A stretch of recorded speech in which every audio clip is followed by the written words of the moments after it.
peristiwa pembukaan Kota Mekah. Kejadian yang mencetuskan pembukaan Kota Mekah adalah berpunca dari dua kabilah besar, iaitu kabilah Bani Khuza'ah dan kabilah Bani Bakar. Kedua-dua kabilah ini telah bermusuhan sejak zaman jahiliyah lagi. Kabilah Bani Khuza'ah telah mengikat janji dengan Rasulullah SAW, manakala kabilah Bani Bakar pula mengikat janji dengan musyrikin Mekah.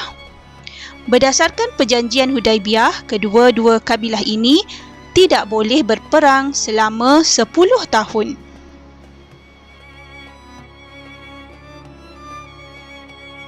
Pada suatu malam di bulan Sya'ban tahun ke-8 Hijrah, Naufal bin Muawiyah mengetuai sekumpulan daripada kabilah Bani Bakar dan musyrikin Mekah telah menyerang Bani Khuza'ah yang sedang berada di Al-Watir. Beberapa orang daripada kabilah Bani Khuza'ah telah dibunuh, bahkan sebahagian mereka dibunuh di kawasan Tanah Haram. Rentetan dari peristiwa itu, Amru bin Salim Al-Huza'i segera menuju ke Madinah untuk memaklumkan kejadian itu kepada Rasulullah SAW. Dengan berlakunya peristiwa itu, musyrikin Mekah telah melanggar isi perjanjian Hudaibiyah. Maka Rasulullah SAW segera merancang strategi untuk membuka Kota Mekah.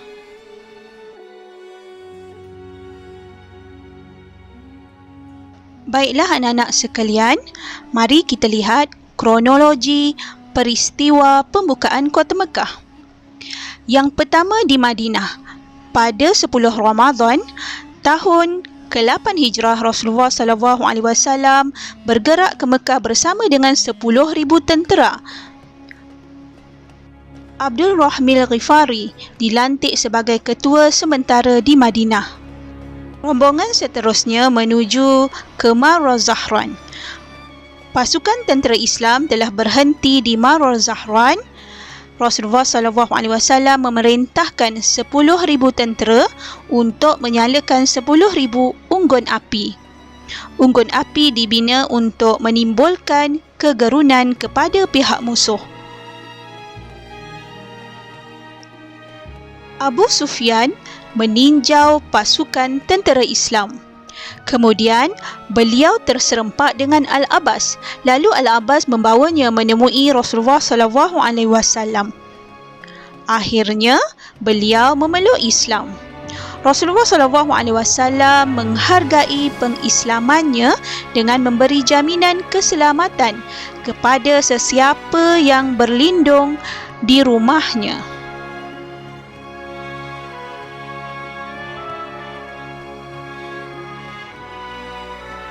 Pada pagi hari Rabu, 17 Ramadan, tahun ke-8 Hijrah, Rasulullah SAW meneruskan perjalanan menuju ke Mekah.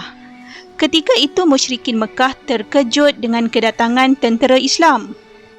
Manakan tidak terkejut dengan bilangan tentera yang ramai dan secara tiba-tiba. Abu Sufyan mengumumkan kepada musyrikin Mekah agar berlindung di rumahnya, di rumah masing-masing atau di dalam Masjidil Haram.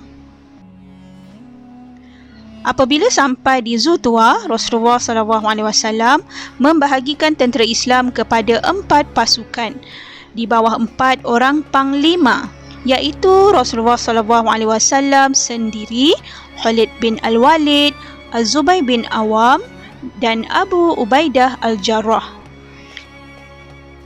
Pasukan tersebut telah masuk ke Kota Mekah melalui arah yang berbeza.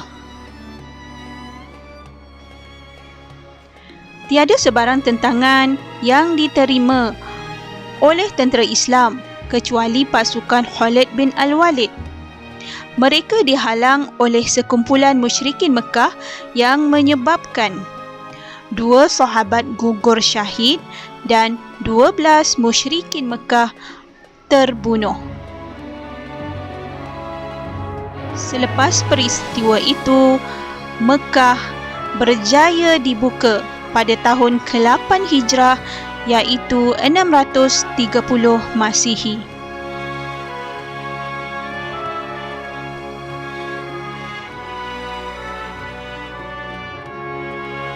Subhanallah. Baiklah anak-anak sekalian, faktor kejayaan pembukaan kota Mekah, iaitu yang pertama, petunjuk Allah Subhanahu Wa Taala.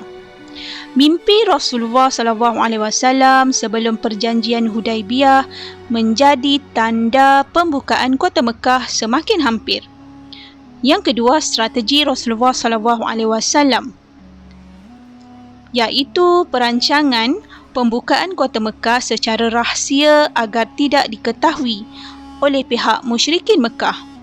Yang kedua, menyalakan 10,000 unggun api pada waktu malam untuk menimbulkan rasa gerun pihak musuh. Strategi yang ketiga, membahagikan pasukan tentera kepada 4 pasukan yang masuk ke Mekah mengikut arah yang berbeza.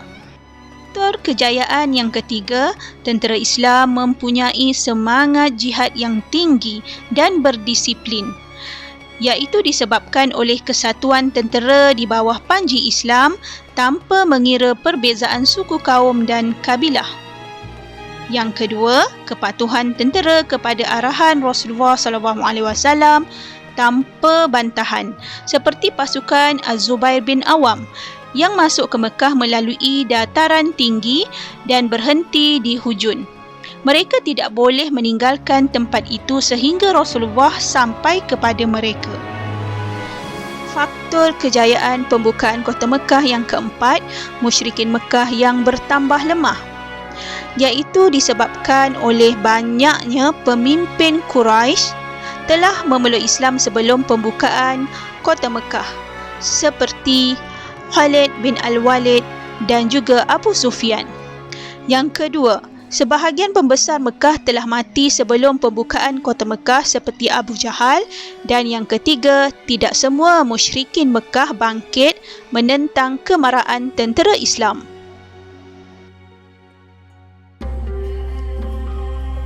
Subhanallah, langkah yang diambil Rasulullah SAW selepas pembukaan kota Mekah. Yang pertama, menegakkan syiar Islam. Rasulullah SAW menunaikan tawaf dan mengucup Hajarul Aswad serta memusnahkan 360 berhala yang berada di sekeliling Kaabah dengan menggunakan busurnya.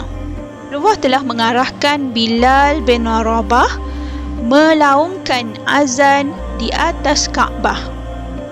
Yang ketiga, Rasulullah telah menghantar beberapa pasukan ke sekitar Mekah untuk menghapuskan berhala di sana seperti berhala Uzza di Nahlah, berhala Suwa di Rihad dan berhala Manat di Musyallal.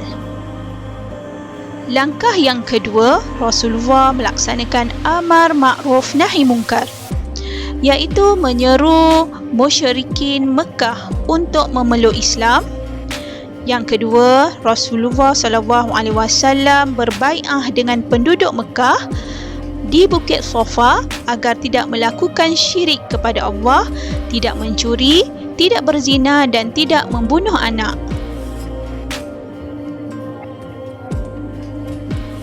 Langkah yang diambil oleh Rasulullah SAW seterusnya selepas pembukaan kota Mekah ialah menguruskan pentadbiran di Mekah. Rasulullah SAW mengekalkan pengurusan kunci Kaabah kepada Uthman bin Talhah. Yang kedua, memerintahkan Abu Usaid Al-Huzai untuk memperbaiki beberapa bahagian Masjidil Haram.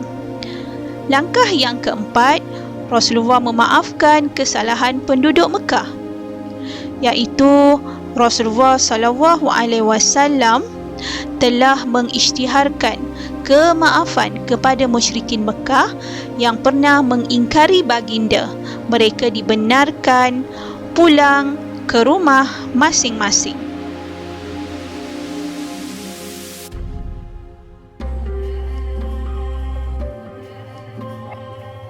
Subhanallah. Iktibar daripada pembukaan Kota Mekah yang kita boleh ambil iktibar ialah sebagai umat Islam, kita hendaklah sentiasa mengamalkan ciri-ciri kepimpinan berdasarkan syariat Islam supaya agama Islam dihormati. Iktibar yang kedua, kita hendaklah sentiasa melakukan sesuatu tugasan secara terancang untuk menjamin kejayaan tugasan tersebut. Yang ketiga, kita hendaklah memaafkan kesalahan orang lain kerana semua manusia berhak mendapat kemaafan. Alhamdulillah, semoga apa yang telah Ustazah sampaikan dapat memberi manfaat kepada semua. Semoga kita bertemu lagi. Assalamualaikum warahmatullahi wabarakatuh.